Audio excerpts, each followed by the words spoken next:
Hello friends, welcome to the next class of how to learn English.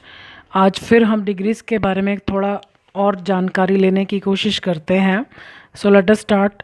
तुम्हारा प्रश्न मेरे प्रश्न से ज़्यादा बेतुका था। बेतुका इज़ एब्सर्ड। तो ये कंपैरेटिव डिग्री है, एक का कंपैरिजन दूसरे से हो रहा है। Your question was more absurd than mine. दोबारा यहाँ पर माई क्वेश्चन नहीं लिखना, mine. Mine means my question. ये कंपैरेटिव डिग्री है, इसको हम सिर्फ सुपरलेटिव में चेंज कर सकते हैं क्योंकि एक की एक के साथ तुलना हो रही है।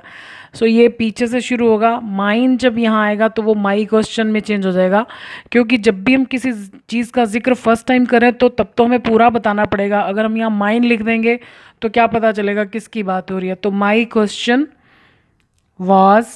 अब हमें मालूम है कि जब भी हम कंपैरेटिव डिग्री से पॉजिटिव डिग्री में आते हैं तो एक सेंटेंस में नॉट होना ज़रूरी है। तो इसमें नॉट नहीं है तो हमको नॉट लगाना है, और इस एडजेक्टिव के आगे और पीछे एज लगाना है। बट क्योंकि ये नॉट है तो पहले वाला एज सो में चेंज हो जाएगा। कंपैरेटिव में मोर मोस्ट कुछ नहीं आता। My question was, sorry positive में my question was not so absurd. साथ साथ मीनिंग भी समझते जाएंगे तो गलती होने के चांसेस कम हो जाएंगे। मेरा क्वेश्चन नहीं था उतना बेतुका जितना कि। अब तुम्हारा प्रश्न पूरा लिखने की ज़रूरत नहीं है, योर्स। इसमें कोई अपोस्ट्रोफे नहीं लगाना, ऊपर कॉमा नहीं लगाना। योर्स का मतलब है योर क्वेश्चन, यानी मेरा क्वेश्चन उतना अटपटा नहीं था जितना कि तुम्हारा। अब हमने सिर्फ तुम्हारा लिखना है। अगर हमने ओनली योर लिख दिया तो गलत हो जाएगा, क्योंकि ओनली योर लिखोगे तो फिर क्वेश्चन लिखना पड़ेगा, पर हमने रिपीट नहीं करना, तो इसलिए हमने एस लगा दिया। जब भी योर्स आता है इसका मतलब योर प्लस कोई व्यक्ति या वस्तु है जिसका जिक्र सेंटेंस में पहले ही कहीं हो चुका है।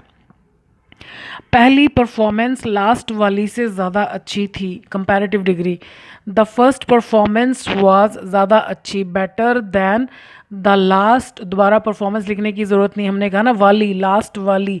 सो द लास्ट वन, ये कंपैरेटिव डिग्री है। क्योंकि एक का कंपैरिजन एक से ही हो रहा है तो ये केवल पॉजिटिव डिग्री में चेंज होगा। पॉजिटिव मतलब पीछे से शुरू करो। पीछे से कहाँ से शुरू करो? दैन के बाद जिस व्यक्ति या वस्तु की बात की जा रही है। तो बेटर किसको कहा जा रहा है? The last performance. ये वन किसके लिए आया? परफॉर्मेंस के लिए आया। सो द लास्ट परफॉर्मेंस ये निकला। वॉज, एक सेंटेंस में नॉट लगाना है, नॉट, नॉट लग गया तो so positive degree good as the first one, पहले वाली। अब जो फर्स्ट के साथ परफॉर्मेंस है वो हमको रिपीट करने की ज़रूरत नहीं है। सो आखिरी परफॉर्मेंस उतनी अच्छी नहीं थी जितनी कि पहले वाली। तो मीनिंग दोनों का सेम ही है, सेम ही होना चाहिए। जनवरी साल का सबसे ठंडा महीना होता है, तो सबसे का मतलब superlative degree. January is the, superlative degree में द आता है। Coldest month of the year, साल का सबसे ठंडा महीना होता है। सुपरलेटिव को हम पॉजिटिव में भी चेंज कर सकते हैं, कंपैरेटिव में भी चेंज कर सकते हैं। पॉजिटिव कहाँ से शुरू होगा? पीछे से।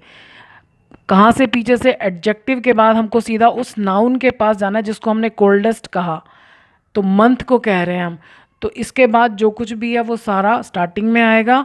और सुपरलेटिव डिग्री से आप जब भी पॉजिटिव या कंपैरेटिव में चेंज करेंगे तो ये एडजेक्टिव जिस नाउन के लिए आया इससे पहले दो शब्द लगाने पड़ेंगे।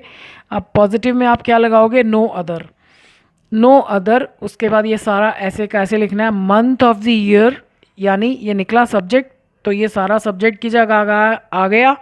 उसके बाद इज़ ही आएगा क्योंकि हमारा सब्जेक्ट क्या है? No other. So no other month of the year is so cold as, क्योंकि ये नो लगा हुआ इसलिए सो ही लिखना है। सो कोल्ड एज, उतना ठंडा जितना कि जनवरी। तो आप देख लो मीनिंग दोनों का सेम ही है। अब हमने कंपैरेटिव में चेंज करना है सी, तो यानी हमारा सेंटेंस जो हमें दिया वो सीधा ही रहेगा, जनवरी से ही शुरू होगा। जनवरी इज़ कोल्डर, द नहीं आएगा कंपैरेटिव डिग्री में, कोल्डर, और उसके फ़ौरन बाद दैन। कई बार स्टूडेंट्स क्या गलती कर देते हैं, यहाँ लिख देते हैं कोल्डर मंथ। एडजेक्टिव के फ़ौरन बाद आपको दैन लगाना है कंपैरेटिव डिग्री में, और फिर इस नाउन के आगे दो शब्द लगाने हैं। जैसे यहाँ लगाए थे ना नो अदर मंथ से पहले, ऐसे यहाँ पर भी मंथ से पहले हमेशा एनी अदर लगाना है। So any other month of the year, यानी जनवरी जो है वो ज़्यादा ठंडा है किससे? देन एनी अदर मंथ, साल के किसी भी दूसरे महीने से। तो ये कंपैरेटिव डिग्री है। लोहा सबसे भारी धातुओं में से एक है। आयरन, अब हमने आयरन के आगे दा क्यों नहीं लगाया? जब हम मेटल्स की बात जनरल करते हैं तो उसके आगे दा कभी भी नहीं आता। Iron is one of the, अब यहाँ पर हमने वन ऑफ द नहीं लगाया क्योंकि हमने कहा जनवरी सबसे ठंडा महीना है, लेकिन यहाँ हम कह रहे हैं कि आयरन भारी धातुओं में से एक है, यानी उसके जैसे और भी हैं। So iron is one of the heaviest, ये हमेशा ध्यान रखना, वन ऑफ द के बाद जो नाउन होता है वो हमेशा प्लूरल होता है, मेटल्स। अब लोहे जैसे यानी और भी हैं, क्योंकि वो सबसे भारी धातुओं में से एक है। सो तरीका वही है, लेकिन ये वर्ड्स चेंज हो जाएंगे। क्यों? क्योंकि अब उसके जैसे और भी हैं। तो जहाँ हम नो अदर लगा रहे थे, अब हम लगाएंगे वेरी फ्यू, बहुत कम मेटल्स हैं उतने भारी। अब इसमें देखो नॉट नहीं आ रहा तो हमने एज और एज लगाया, जबकि इसमें नो आ रहा था तो हमने पहले वाले एज को सो में चेंज कर दिया। So very few metals are, बहुत कम मेटल्स हैं उतने हैवी जितना कि आयरन, लेकिन है तो सही। ऐसे ही कंपैरेटिव सीधा ही शुरू होगा, आयरन इज़ हैवियर दैन, इसके फ़ौरन बाद आपको दैन लगाना है, यहाँ नहीं लिखना हैवियर मेटल, हैवियर दैन। अब जैसे यहाँ पर हम एनी अदर लगा रहे थे, अब यहाँ पर लगाना है मोस्ट अदर। क्यों? क्योंकि जब भी हम कहेंगे वन ऑफ द तो मतलब उसके जैसे और भी हैं। तो आयरन ज़्यादा भारी है किससे? मोस्ट अदर मेटल्स, ज़्यादातर दूसरी धातुओं से, लेकिन सबसे ज़्यादा भारी नहीं है। सो आई होप एडजेक्टिव की डिग्रीज समझने में आपको हेल्प मिली होगी। अभी हम कुछ और वीडियोस एडजेक्टिव्स के बारे में ही करेंगे, एडजेक्टिव्स के सारे रूल्स हम सीखेंगे। इस डिग्रीज के अलावा भी एडजेक्टिव्स के कुछ रूल्स हैं, तो वो हम आने वाली वीडियोस में करेंगे। So thank you for watching this video.